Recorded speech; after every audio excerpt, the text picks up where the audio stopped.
Good morning, Go Fam. Okay, shout out kay sa follower natin na si Jam Moda. And yung question niya sa akin is bakit daw payat at saka naninilaw yung kanyang palayan.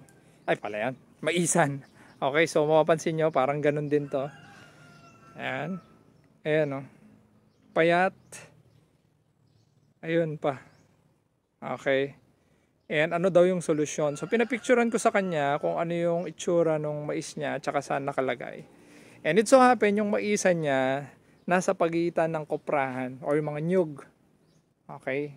And ganun nga yung nangyari din dito. Ayan o. Meron siyang silong. So medyo technical pero please bear with me.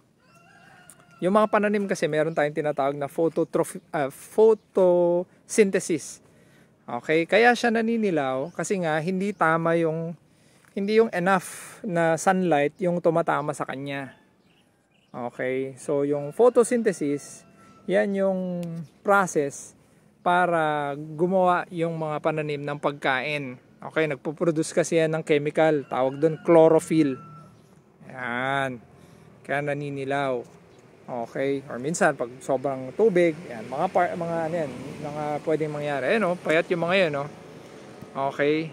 So, hindi mo masusolusyonan 'yan kahit anong abono, kahit anong spray, o yan, magsasabi na naman, foliar na naman.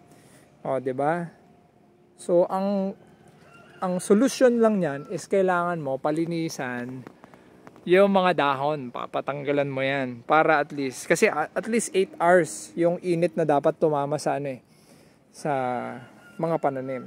So ang nangyayari sa kanya, yung tinatawag natin na phototrophism. Phototrophism. So kung mapapansin mo, okay, naghahanap ng init yung pananim, kaya ito dapat yung tayo niya gumaganon. Kasi naghahanap siya. Kung mapapansin nyo minsan pag meron tayong mga seedlings, pag kulang yung init nun, hahanapin niya kung saan yung init. Kaya nagiging leggy siya. I mean leggy, yung parang payat na mahaba. Kasi nga naghahanap siya ng init. So natural reaction yun ng mga pananim. Okay? Kaya yun. Okay? Hopefully, I hope Jam na sagot ko yung iyong question with regards sa iyong problema. So kailangan mo lang talagang palinisan. Okay. Yung mga dahon na nagbablock ng sunlight. So alright.